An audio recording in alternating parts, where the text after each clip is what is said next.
प्रिय प्रभु जीशु ख्रीष्टଙ୍କ ନାମରେ ଏ ପ୍ରାର୍ଥନା ମାଗୁଅଛୁ। ହାଲେଲୁୟା, ପ୍ରେଜ୍ ଲର୍ଡ। ପ୍ରଭୁଙ୍କର ମହାନାମ ଧନ୍ୟବାଦ ଗୌରବ ହଉ।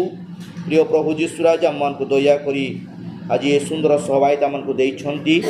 ସେଥିପାଇଁ ଆସନ୍ତୁ ଆମେମାନେ ପ୍ରଭୁଙ୍କର ଗୌରବ ଏବଂ ପ୍ରଶଂସା କରିବା ସଙ୍ଗେ ସଙ୍ଗେ ଆମେମାନେ ଆଜିର ଧ୍ୟାନ ନିମନ୍ତେ ଆମେ ଅଳ୍ପ ବାକ୍ୟ ପଠନ କରିବା। ଆପଣମାନେ ତାହା ପାଇପାରିବେ ମାଥ୍ୟୁ ଲିଖିତ ସୁସମାଚାର ତାର 26 ପର୍ବ 26 ପର୍ବ ଆମେମାନେ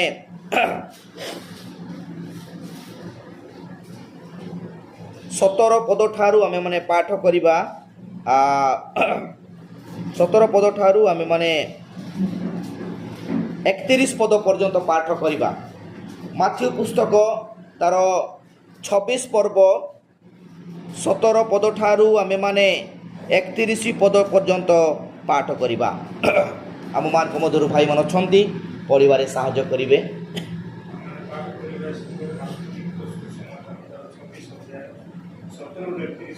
ଆମେନ୍।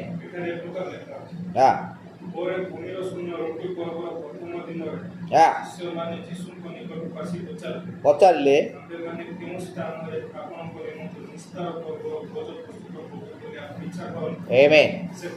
ସେ କହିଲେ କୁହ।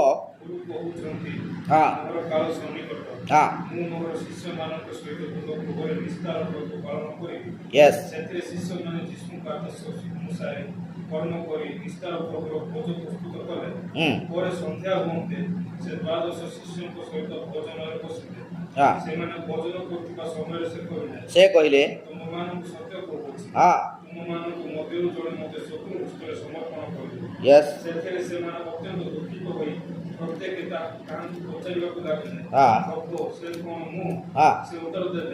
ଯେ ମୋ ସହିତ ପାତ୍ରରେ ହାତ ବୁଡ଼େଇଲା ସେ ମୋତେ 70 ବସ୍ତ୍ର ସମର୍ପଣ କରିବ। ମନୁଷ୍ୟ ପୁତ୍ରଙ୍କ ବିଷୟରେ ଯେପରି ଲେଖା ଅଛି ସେହିପରି ସେ ପ୍ରଣୟ କରୁଛନ୍ତି ସତ୍ୟ। କିନ୍ତୁ ଯେଉଁ ଲୋକ ଦ୍ୱାରା ମନୁଷ୍ୟ ପୁତ୍ର ସମର୍ପିତ ହେଉଛନ୍ତି ହାୟ ସେ ଦଣ୍ଡର ପାତ୍ର।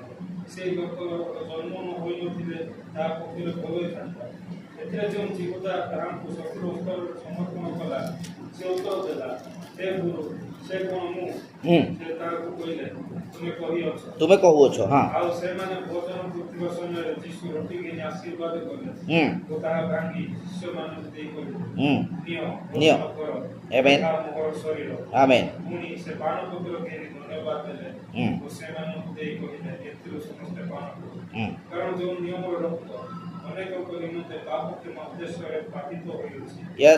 ଏ ମୋର ସେହି ରକ୍ତ। କିନ୍ତୁ ତୁମମାନଙ୍କୁ କହୁଛି, ଯେଉଁଦିନ ମୁଁ ଆପଣ ପିତାଙ୍କ ରାଜ୍ୟ ତୁମମାନଙ୍କ ସହିତ ନୂଆ କରି ଦ୍ରାକ୍ଷା ଫଳର ରସ ପାନ କରିବି ସେହିଦିନ ପର୍ଯ୍ୟନ୍ତ ଆଜିଠାରୁ ଏହା କେବେ ହେଲେ ପାନ କରିବି ନାହିଁ। ପୁଣି ସେମାନେ ସ୍ତବଗାନ କଲା ଭିତରେ ଜିତ ପର୍ବତକୁ ବାହାରିବ। ସେତେବେଳେ ଯୀଶୁ ସେମାନଙ୍କୁ କହିଲେ, ଏହି ରାତିରେ ତୁମେମାନେ ସମସ୍ତେ ମଠାରେ ବିଘ୍ନ ପାଇବ, କାରଣ ଲେଖା ଅଛି ଆମେ ମେଷପାଳକୁ ପ୍ରହାର ଆଉ ତୋଲର ମେଷ ଗୁଡ଼ିକୁ ଛିନ୍ନ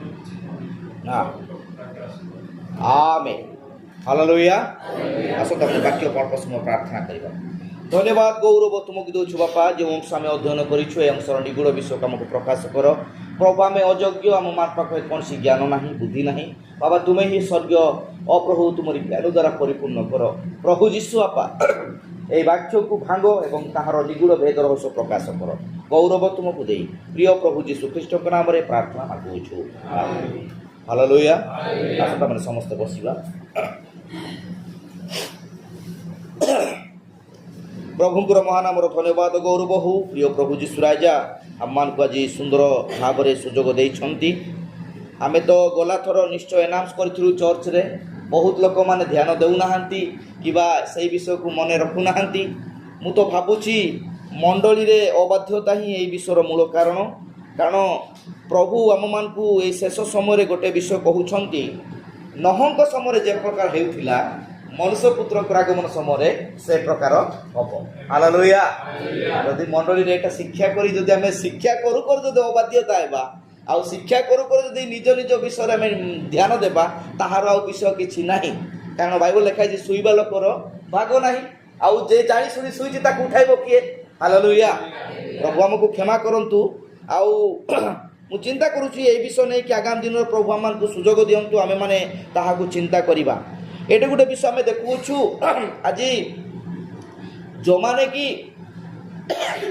এই ଶେଷ ସମୟର ସନ୍ଦେଶ ନ ପାଇଥିଲେ ମଧ୍ୟ ସେମାନେ ବାଇବଲକୁ ଫଲୋ କରୁଛନ୍ତି ଆଉ ବାଇବଲର ଲିଖିତ ବାକ୍ୟକୁ ପାଳନ କରୁଛନ୍ତି। ହାଲେଲୁୟା। ମୁଁ ତାହା ଭୁଲ ବୋଲି ପ୍ରମାଣ କରିପାରିବିନି, ଆମେ କରିପାରିବା ନାହିଁ ମଧ୍ୟ। ହୋଇଥାଇପାରେ ପ୍ରଭୁ ଏମାନଙ୍କୁ ନୁହେଁ ସେମାନଙ୍କୁ ପ୍ରଭୁ ଆଜି ଉଦ୍ଧାର କରିବେ। ପ୍ରେଜ୍ ଦ ଲର୍ଡ। ହାଲେଲୁୟା। ଆଉ ଏଇଠି ଗୋଟେ ବିଷୟ ଆମେ ଦେଖୁଛୁ, ଏଇଠି ଯେଉଁ ନିସ୍ତାର ପର୍ବ ଯେଉଁ ନିସ୍ତାର ପର୍ବର ସେ ପାଳନ କରୁଛନ୍ତି ପ୍ରଭୁ ଯୀଶୁଖ୍ରୀଷ୍ଟ, ଏଠାରେ ସେଇ ବିଷୟକୁ ଲେଖାଯାଇଅଛି। ଆଉ ଏଇଠାରେ ଦୁଇଟା ପର୍ବ, ଦୁଇଟା ଭୋଜ ଅଛି, ଗୋଟେ ହେଲା ନିସ୍ତାର ପର୍ବ ଆଉ ଗୋଟେ ହେଲା ପ୍ରଭୁ ଭୋଜ। ହାଲେଲୁୟା। ଆଉ ଲର୍ଡ ସପର ଏବଂ ଆଉ ଗୋଟେ କମ୍ୟୁନିୟନ ସର୍ଭିସ ଏଠାରେ ଆଉ ଗୋଟେ ଗୁରୁତ୍ୱପୂର୍ଣ୍ଣ ବିଷୟଟେ ଦେଖାଯାଏ।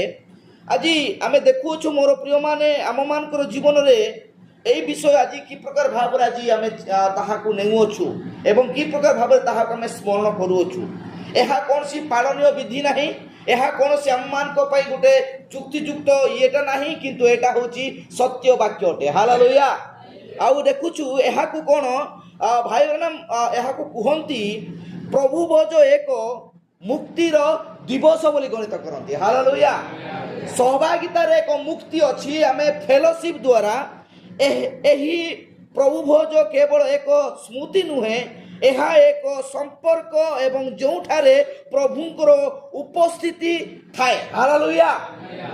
ଭାଇମାନେ କୁହନ୍ତି ଭବିଷ୍ୟବକ୍ତା କମ୍ୟୁନିୟନ ମେସେଜରେ ତାହାର ପାରାଗ୍ରାଫ ଆମେ ଯେତେବେଳେ ପଢ଼ୁଛୁ ତାହାର ପାରାଗ୍ରାଫ ଅତି ସୁନ୍ଦର ଭାବରେ ସେ ଆମମାନଙ୍କୁ ଶିକ୍ଷା ଦିଅନ୍ତି। ଆଉ ସେ 25 ପାରାରେ ସେ ଅତି ସୁନ୍ଦର ଭାବରେ କୁହନ୍ତି ଯେ ପ୍ରଭୁ ଭୋଜ କୌଣସି ଏକ ବିଧି ନୁହଁ, କୌଣସି ଏକ ରୀତି ନୁହଁ, ଏହା ତ ଏକ ପ୍ରଭୁ ଯୀଶୁଙ୍କର ଉପସ୍ଥିତିକୁ ଦର୍ଶାଏ। ହାଲେଲୁୟା। ପ୍ରେଜ୍ ଦ ଲର୍ଡ। ଆଜି ଅନେକ ଲୋକମାନେ ତାହା ବିଧି ପର୍ବ ପର୍ବାଣୀ ଭାବରେ ପାଳନ କରୁଛନ୍ତି, ଆମେ ସେ ପ୍ରକାର କରୁନୁ। ଆଜିର ଆଉ ଏଇ ଉପାସନା ଗୋଟେ ଗୁରୁତ୍ୱପୂର୍ଣ୍ଣ ଉପାସନା। ଏଠାରେ ଯେତେବେଳେ ଆମେ ପଢ଼ୁଥିଲୁ ଯେ ସେ ଆଉ ଶିଷ୍ୟମାନେ ତାହାକୁ ପଚାରୁଛନ୍ତି ପ୍ରଥମତଃ ବିଷୟ କେଉଁ ଜାଗାରେ କେଉଁ ସମୟରେ ହେବା ଦରକାର ଅଛି। ହାଲେଲୁୟା। ଆଉ ଶିଷ୍ୟମାନେ କହୁଛନ୍ତି ଗୁରୁ ଆମେ କେଉଁଠି ଏଇ ବିଷୟକୁ କରିବୁ, ଯେଉଁ ନିସ୍ତାର ପର୍ବ ଆମେ ପାଳନ କରୁଛେ ସେଇ ପର୍ବ ଆମେ କେଉଁଠି କରିବା। ତମେ ଜଣେ ଅମୁକ ଲୋକ ପାଖକୁ ଯିବ, ସେଇ ଲୋକର ନାଁ ଲେଖା ହେଇନି କିମ୍ବା ତାର ଘରର ଆଡ୍ରେସ୍ ମଧ୍ୟ ଲେଖାଯାଏନି, କିନ୍ତୁ ଅମୁକ ଲୋକ ପାଖକୁ ଯିବ ଆଉ ତାକୁ କହିବ ଯେ ଗୁରୁ କହିଛନ୍ତି ଆପଣଙ୍କର ଉପର କୋଠରୀ ଆମକୁ ଦିଅ, ସେଠାରେ ନିସ୍ତାର ପର୍ବର ବିଧି ଆମେ ପାଳନ କରିବା। ହାଲେଲୁୟା। ପ୍ରେଜ୍ ଦ ଲର୍ଡ। ଆଉ ସେଇଠି ଭୋଜ ପ୍ରସ୍ତୁତ କରିବା, ନିସ୍ତାର ଭୋଜ ପ୍ରସ୍ତୁତ କରିବା। ଆଉ ଏଇ ଜାଗାରେ ସେ ଯେତେବେଳେ ଯାଉଛନ୍ତି ଆଉ ସେଇ ଶିଷ୍ୟମାନେ ଗଲା ପରେ ସେମାନେ କ'ଣ କହୁଛନ୍ତି ନା ସେମାନେ ଯାଇ ସେଇ ଜାଗାକୁ ଯାଉଛନ୍ତି। 19 ପଦ ଟିକେ ପଢ଼। ସେଥିରେ ଶିଷ୍ୟମାନେ ଯୀଶୁଙ୍କ ଆଦେଶ ଅନୁସାରେ ନିସ୍ତାର ପର୍ବର ଭୋଜ ପ୍ରସ୍ତୁତ ଗଲେ। ତାପରେ ସନ୍ଧ୍ୟା ହୁଅନ୍ତେ ହଁ ସେ ଦ୍ୱାଦଶ ଶିଷ୍ୟଙ୍କ ସହିତ ଭୋଜନରେ ବସିଲେ। ହାଲେଲୁୟା। ହାଲେଲୁୟା। ଦେଖନ୍ତୁ କେତେକ ଜଣ ଭାବୁଛନ୍ତି କ'ଣ ମୋର ରୋଷେଇ ଅଛି, ଏ ଯୁଗବାଦୀତ୍ୟା ବାବା। ଆପଣ ପ୍ରଥମେ ବାଇବଲକୁ ଫଲୋ କରିବା। ହାଲେଲୁୟା। ପ୍ରଥମେ ଆମେ କାହାକୁ ପ୍ରାଧାନ୍ୟ ଦେବା? ବାଇବଲକୁ ପ୍ରାଧାନ୍ୟ ଦେବା। ତାପରେ ଆମେ ଅଲଗା ଲୋକ କାହାକୁ ପ୍ରାଧାନ୍ୟ ଦିଅନ୍ତୁ ଯେ ସେଇଟା ମୁଁ କହିପାରୁନି, କିନ୍ତୁ ଏଠାରେ ଆମେ ଯାହା ବି କରୁଛୁ ବାଇବଲକୁ ହିଁ ପଠନ କରୁଛୁ ଏବଂ ବାଇବଲକୁ ହିଁ ଶିକ୍ଷା କରୁଛୁ। ହାଲେଲୁୟା। ସେଇ ବାଇବଲର ମୂଳ କାରଣ ହେଉଛନ୍ତି ପ୍ରଭୁ ଯୀଶୁଖ୍ରୀଷ୍ଟ। ପ୍ରେଜ୍ ଦ ଲର୍ଡ। ମୁଁ ଗଲାଥର ନିଶ୍ଚୟ ଆନାଉନ୍ସ କରିଛି, ମୁଁ ମନ ଅଛି ମୋର, ମୁଁ କୌଣସି ଭୁଲି ଯାଇନି। ନେକ୍ସଟ ଗୁରୁବାର ଦିନ ସନ୍ଧ୍ୟା ସମୟରେ ପ୍ରଭୁ ଭୋଜ ହେବ ବୋଲି, କିନ୍ତୁ ଅନେକ ଲୋକ ଆସିଲେ ନାହିଁ, ସେଥିରେ କିଛି ଯାଏ ସେ ନାହିଁ। କିନ୍ତୁ ଆମକୁ ପ୍ରଥମେ ବାଇବଲକୁ ଧ୍ୟାନ କରିବାକୁ ପଡ଼ିବ। ପ୍ରେଜ୍ ଦ ଲର୍ଡ। ଏଇଟା କେତେବେଳେ ହେବ ନା ସେମାନେ ସନ୍ଧ୍ୟା ସମୟରେ ଆଗରୁ ସେମାନେ ଗଲେ ଭୋଜ ପ୍ରସ୍ତୁତ କଲେ, ସେଇ କୋଠରୀକୁ ଦେଖିଲେ, ସେଇ ଗୃହକର୍ତ୍ତାକୁ କହିଲେ ମୋତେ ଆମମାନଙ୍କୁ ଗୁରୁ ପଠାଇଛନ୍ତି, ଆପଣ କ'ଣ କରନ୍ତୁ ଆମକୁ ଗୃହ ଦିଅନ୍ତୁ ଆଉ ଆମେମାନେ ଏଠି ନିସ୍ତାର ଭୋଜର ପ୍ରସ୍ତୁତି ଆମେ କରିବୁ। ସେମାନେ କ'ଣ କଲେ ସବୁ ପ୍ରସ୍ତୁତି କଲା ପରେ ସେମାନେ କ'ଣ କଲେ 20 ପଦରେ କ'ଣ କୁହାଉଛି? 20 ପଦ ପରେ ସନ୍ଧ୍ୟା ହୁଅନ୍ତେ। ହାଲେଲୁୟା। ପ୍ରେଜ୍ ଦ ଲର୍ଡ। তাহলে আজ আমি ঠিক অছু না ভুল অছু বাইবেল তাহা প্রমাণ করে। প্রেজ দ লর্ড। আমি প্রভু ভোজ ଆଉ এই কাহিকি আমি সন্ধ্যা সময় করছু এই বাক্য প্রমাণ আমি করুছু। প্রেজ দ লর্ড। যদি আদি পুস্তকରୁ ଆମେ ଯଦି ଶେଷ ପର୍ଯ୍ୟନ୍ତ ଦେଖିବା ସନ୍ଧ୍ୟା ସମୟରେ ହିଁ ପ୍ରଭୁ ଭୋଜ କରାଯାଇଛି। ଆଉ ଏଇ ସନ୍ଧ୍ୟା ସମୟରେ ସେମାନେ କ'ଣ କଲେ ସେଇ ଜାଗାକୁ ଗଲେ ବୋଲି ଲେଖା ହେଇଛି। ହାଲେଲୁୟା। ପ୍ରେଜ୍ ଦ ଲର୍ଡ। ପ୍ରେଜ୍ ଦ ଲର୍ଡ। ଦେଖନ୍ତୁ ଯେତେବେଳେ ଅନେକ ଆମମାନଙ୍କ ମଧ୍ୟରେ ବିଚଳିତତା ଆସିଥାଏ, ଶୈତାନ ତାହା ଆଣିଥାଏ। ହଁ କ'ଣ ଏତେ ରାତିରେ ଏଇଟା ଗୋଟେ କରୁଛୁ, ଏହା ହେଉଛି ଅପ୍ରସ୍ତୁତିର କାରଣ। ପ୍ରେଜ୍ ଦ ଲର୍ଡ। ହାଲେଲୁୟା। ଯଦି ଆମେମାନେ ସେହି ସମୟରେ ସେ ପ୍ରକାର ଯଦି ବସିବା ସେହି ଭୋଜରେ ମଧ୍ୟ ଅପ୍ରସ୍ତୁତି ହେଇ ଜଣେ ଶୈତାନ ସେଠାରେ ବସିଥିବେ। ହାଲେଲୁୟା। ଏଠି କହୁଛନ୍ତି ପ୍ରଭୁ ଶ୍ରୀଖ୍ରୀଷ୍ଟ ଯେତେବେଳେ ସେ କ'ଣ କହୁଛନ୍ତି ସେମାନଙ୍କୁ କହୁଛନ୍ତି 21 ପଦ, ସେମାନେ ଭୋଜନ କରୁଥିବା ସମୟରେ ସେ କହିଲେ ମୁଁ ତୁମମାନଙ୍କୁ ସତ୍ୟ କହୁଅଛି ତୁମମାନଙ୍କ ମଧ୍ୟରୁ ଜଣେ ମୋତେ ଶତ୍ରୁ ହସ୍ତରେ ସମର୍ପଣ କରିବ। ହାଲେଲୁୟା। ପ୍ରେଜ୍ ଦ ଲର୍ଡ। ପ୍ରଭୁ ଗୌରବ ପାଆନ୍ତୁ। ଦେଖନ୍ତୁ ଏଇ ବାକ୍ୟ ଯେ ଖାଲି ସେମାନଙ୍କ ପାଇଁ ଥିଲା ତାହା ନୁହଁ। ଆଜି ଯଦି ଆମେମାନେ ଅପ୍ରସ୍ତୁତି ଭାବରେ ଆଜି ଏଇ ଉପାସନାରେ ବସିଅଛୁ, ଏଇ ସବାଇତାରେ ବସିଅଛୁ, ତାହା ହୋଇଥାଇପାରେ ଆମମାନଙ୍କ ପାଇଁ ମଧ୍ୟ ସଫଳ ହେଇପାରେ। କିନ୍ତୁ ଏଠାରେ ସେ କହୁଛନ୍ତି କ'ଣ ନା ମୁଁ ତୁମମାନଙ୍କୁ ସତ୍ୟ କହୁଅଛି ଆଜି ତୁମମାନଙ୍କ ମଧ୍ୟରୁ ଜଣେ ମୋତେ ଶତ୍ରୁ ହସ୍ତରେ ସମର୍ପଣ କରିବା ଲୋକ ଏଠାରେ ବସିଛନ୍ତି। ହାଲେଲୁୟା। ଜହନ ପୁସ୍ତକ 6 ପର୍ବ ତାର 70 ପଦ। ଜହନ 6 ପର୍ବ 70 ପଦ। ଆଜ୍ଞା ମୁଁ ପରେ କଥା ହେବି ଆଜ୍ଞା। Thank you. ଜହନ 6 ପର୍ବ ତାର 70 ପଦ ଲେଖାଯାଏ ମୋର ପ୍ରିୟମାନେ ପଢ଼ନ୍ତୁ। ଯୀଶୁ ସେମାନଙ୍କୁ ଉତ୍ତର ଦେଲେ ମୁଁ କ'ଣ ତୁମ ଦ୍ୱାଦଶଙ୍କୁ ମନୋନୀତ କରିନାହିଁ।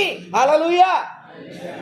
ଦେଖନ୍ତୁ ସେ କହୁଛନ୍ତି, ପ୍ରଭୁ କହୁଛନ୍ତି ମୁଁ କ'ଣ ତୁମମାନଙ୍କୁ ଦ୍ୱାଦଶଙ୍କୁ ମନୋନୀତ କରିନାହିଁ। ୟାନି କି ଦେଖିବାକୁ ଗଲେ ଏଇ ନିସ୍ତାର ଭୋଜଟା ଏଇ 12 ଜଣଙ୍କ ମଧ୍ୟରେ ପାଳନ ହେଇଥିଲା। ହାଲେଲୁୟା। ପ୍ରେଜ୍ ଦ ଲର୍ଡ। ପ୍ରେଜ୍ ଦ ଲର୍ଡ। କାରଣ ଆଗକୁ ପ୍ରଭୁ ଏଇ 12 ଜଣଙ୍କୁ କାହିଁକି ବାଛିଲେ?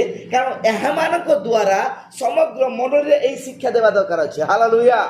କିନ୍ତୁ ଏମାନଙ୍କ ମଧ୍ୟରେ ମଧ୍ୟ ଜଣେ ଅଶୁଚି ଲୋକ ବା ଜଣେ ଅପ୍ରସ୍ତୁତି ଲୋକ ବା ଜଣେ ଶୈତାନ ସେଠାରେ ଅଛନ୍ତି। ପ୍ରେଜ୍ ଦ ଲର୍ଡ। ହାଲେଲୁୟା। ହାଲେଲୁୟା। ସତରେ ଆମେ ଖ୍ରୀଷ୍ଟିଆନ ବୋଲି ପରିଚୟ ପାଇଛୁ, ଯୀଶୁ ନାମରେ ବାପ୍ତିସ୍ମ ନେଲୁ, ସବୁ କଲୁ, କିନ୍ତୁ ଆମେମାନେ ଠିକ୍ ଭାବରେ ଆଜି ବାକ୍ୟକୁ ପାଳନ କରୁନୁ, ସମୟକୁ ଆମେ ପାଳନ କରୁନୁ, ପ୍ରଭୁଙ୍କ ଉପସ୍ଥିତିକୁ ଆମେ ଅନୁଭବ କରିପାରୁନୁ। ପ୍ରେଜ୍ ଦ ଲର୍ଡ। ବହୁତ ଗୋଟେ ବଡ଼ ଦୁଃଖର ବିଷୟ ଏଇଟା। ବହୁତ ବଡ଼ ଗୋଟେ ଦୁଃଖର ବିଷୟ ମୋର ପ୍ରିୟମାନେ। ପ୍ରଥମ ବିଷୟ ଏହା ରହିବ ମୁଁ ଆଜି କାହିଁକି ଏଇ ଉପାସନାରେ ବସିଅଛି। ହାଲେଲୁୟା। ମୁଁ ଆଜି କି ପ୍ରକାର ଭାବେ ପ୍ରସ୍ତୁତ ହେଇଛି।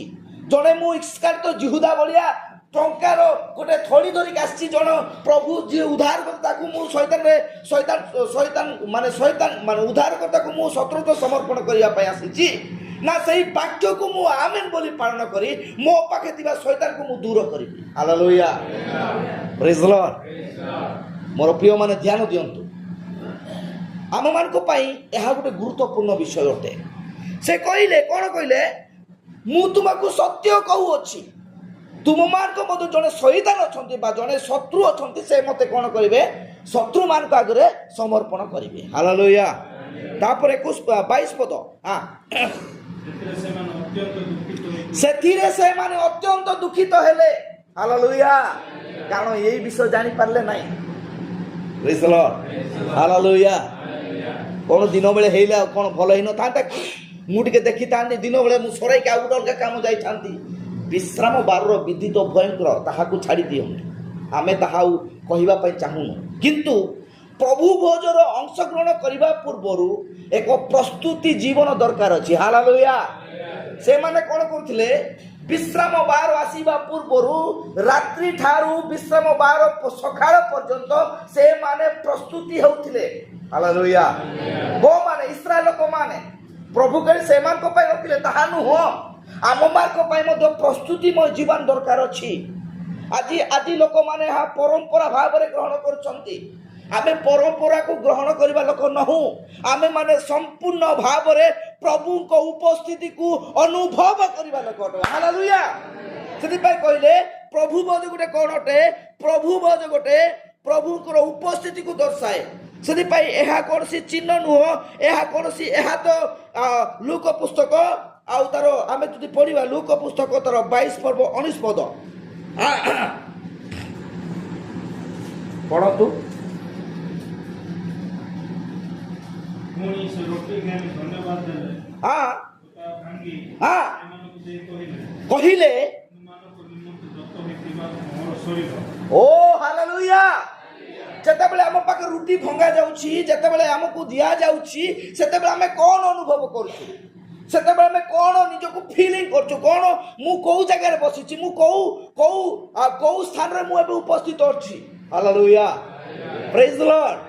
ପ୍ରଥମେ ଜାଣିବାକୁ ପଡ଼ିବ ମୋତେ ମୁଁ ଆଜି କୋଉ ସମୟରେ ବସିଛି ଏବଂ କୋଉ ଜାଗାରେ ବସିଅଛି। ଯେତେବେଳେ ମୁଁ ରୁଟି ନେଉଅଛି, ସେଇ ରୁଟି କ'ଣ ଦର୍ଶାଏ ମୋତେ? ସେଇ ରୁଟି ମୋତେ କ'ଣ କୁହେ? ସେଥିପାଇଁ ସେ ଟକ୍ ଆଣ୍ଡ ମେସେଜରେ ଅତି ସୁନ୍ଦର ଭାବରେ ପ୍ରଭୁ ଭାଇ ବ୍ରାନାମ୍ ପ୍ରଚାର କରୁଛନ୍ତି। ଟକ୍ ଆଣ୍ଡ ମେସେଜର ତାର ପାରାଗ୍ରାଫ ହେଉଛି 90। ସେଇ ପାରାଗ୍ରାଫରେ ସେ ସୁନ୍ଦର ଭାବରେ କହୁଛନ୍ତି, ଆଉ ସେ କହୁଛନ୍ତି କି ଥ୍ୟାଙ୍କ ୟୁ ଜିଜସ୍। ମୁଁ ତାହା ପଢ଼ିବା ପାଇଁ ଚାହେଁ।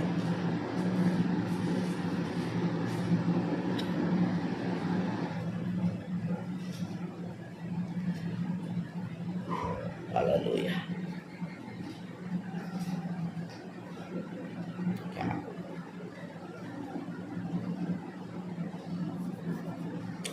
ପ୍ରଭୁ ଭୋଜ ହେଉଛି ପ୍ରଭୁ ଯୀଶୁଙ୍କ ଦ୍ୱାରା ଦିଆଯାଇଥିବା ଏକ ପବିତ୍ର ବିଧି। Hallelujah, hallelujah.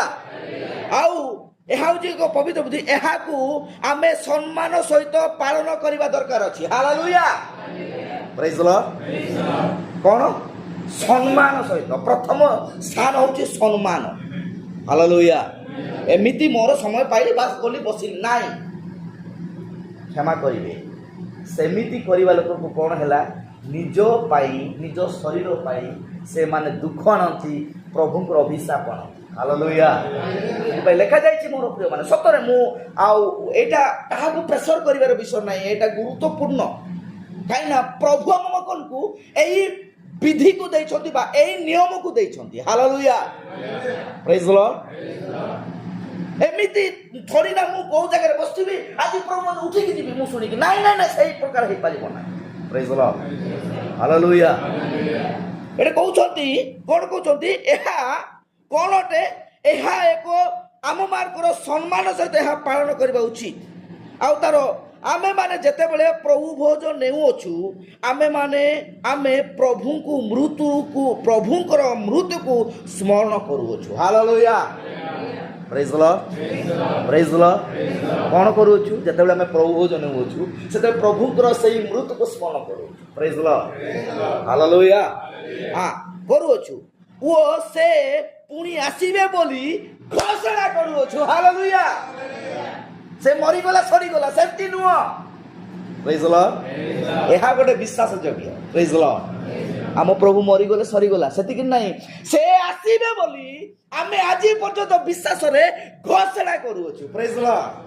ଏହା ହେଉଛି ଗୁରୁତ୍ୱପୂର୍ଣ୍ଣ ବିଷୟ। ପ୍ରେଜ୍ ଦ ଲର୍ଡ। ବାଇବେଲ କହୁଛନ୍ତି, ଆଉ କ'ଣ କରୁଛୁ? ତାହାଙ୍କର ଆଗମନକୁ ଆମେ ଘୋଷଣା କରୁଅଛୁ। ପ୍ରେଜ୍ ଦ ଲର୍ଡ, ହାଲେଲୁୟା। ପ୍ରଭୁ ଭୋଜକୁ କେବେ ହେଲେ ଅବହେଳାରେ ନିଅନ୍ତୁ ନାହିଁ। ଅବହେଳା ଓ ସମ୍ମାନରେ ଓ ପ୍ରସ୍ତୁତିରେ, ପ୍ରେଜ୍ ଦ ଲର୍ଡ, ହାଲେଲୁୟା।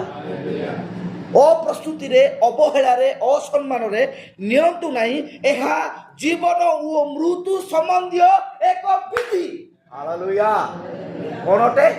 ଜୀବନ ଏବଂ ମୃତ୍ୟୁ ସମ୍ବନ୍ଧୀୟ ବିଧି। ପ୍ରେଜ୍ ଦ ଲର୍ଡ। 36 ପାରା।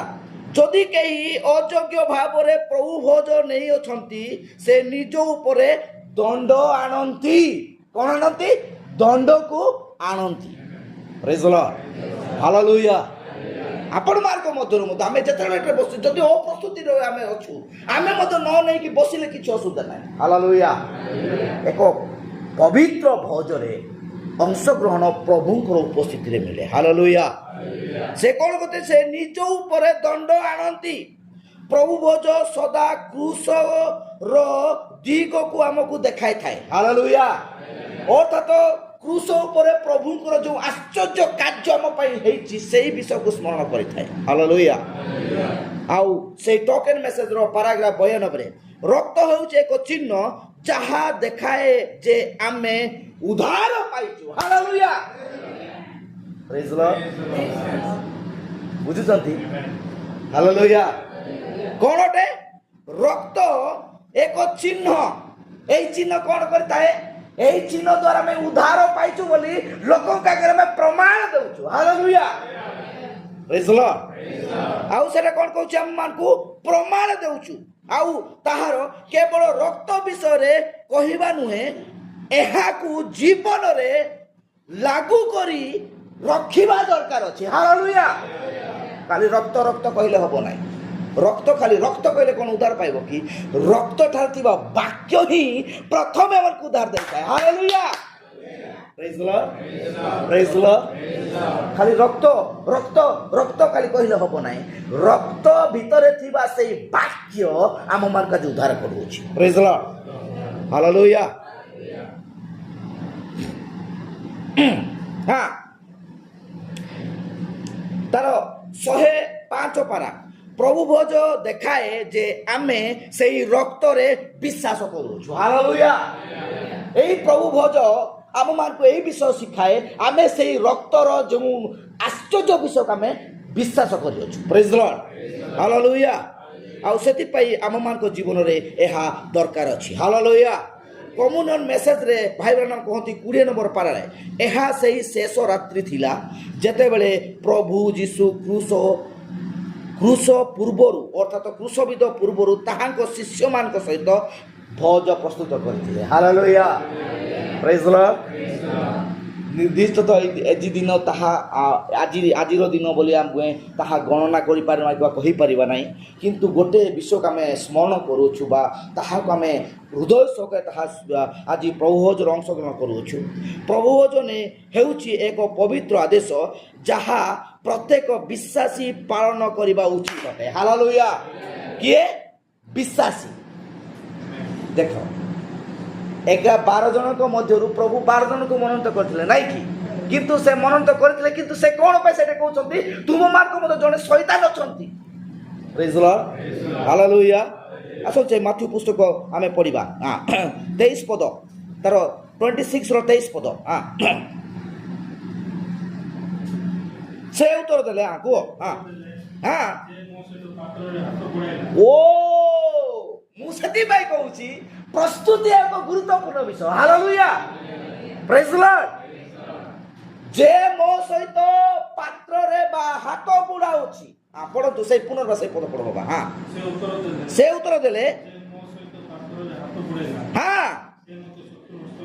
ଓ ସେ ମତେ ଶତ୍ରୁ ହସ୍ତରେ ସମର୍ପଣ କରିବ। ପ୍ରେଜ୍ ଦ ଲର୍ଡ।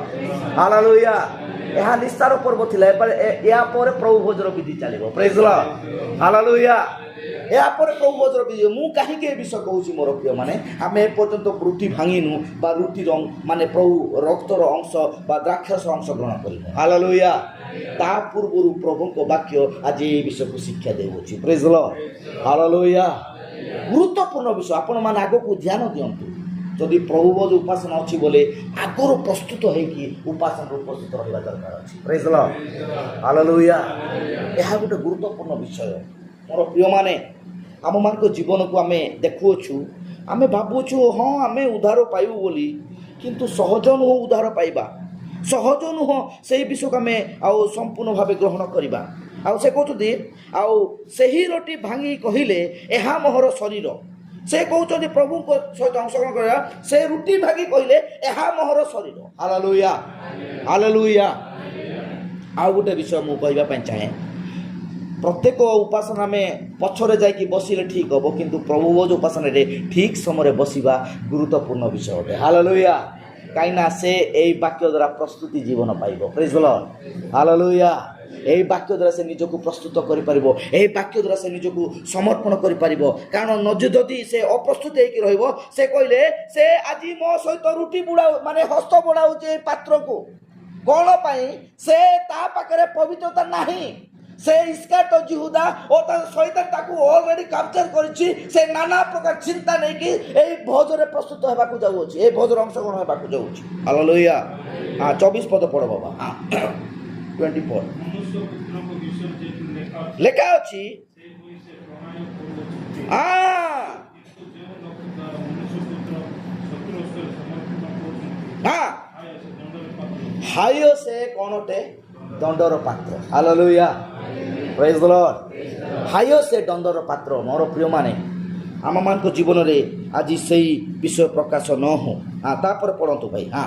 ସେହି ଲୋକର ଜନ୍ମ ହୋଇନଥିଲେ ତା ପକ୍ଷରେ ଭଲ ହୋଇଥାନ୍ତା। ସେଇ ଲୋକର କଣ ଜନ୍ମ ହେଇନଥିଲେ ତା ପକ୍ଷରେ ଭଲ ହେଇଥାନ୍ତା।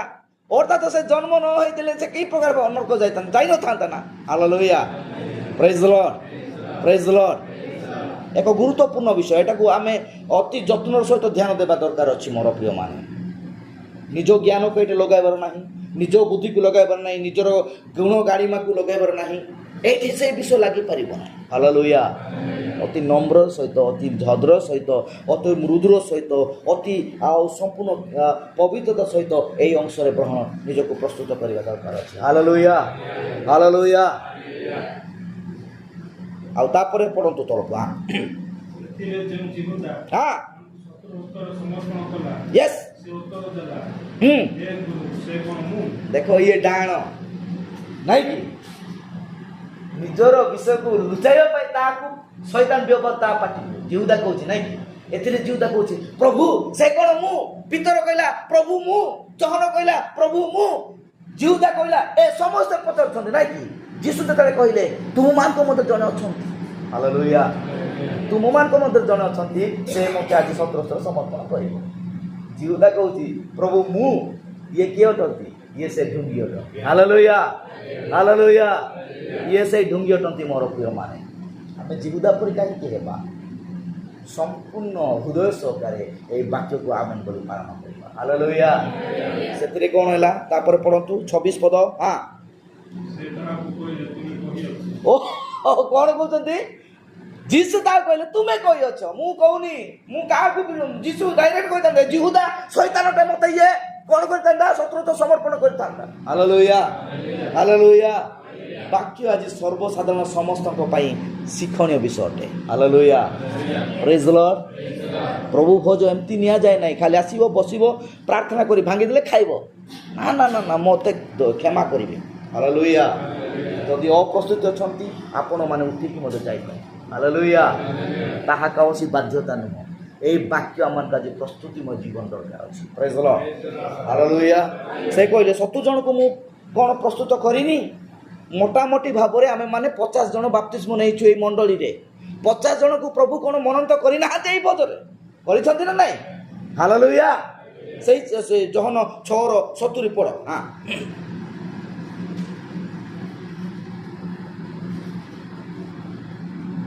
ଯୀଶୁ ସେମାନଙ୍କୁ ଉତ୍ତର ଦେଲେ, ମୁଁ କ'ଣ ତୁମ ଦ୍ୱାଦଶଙ୍କୁ ମନୋନୀତ କରିନାହିଁ?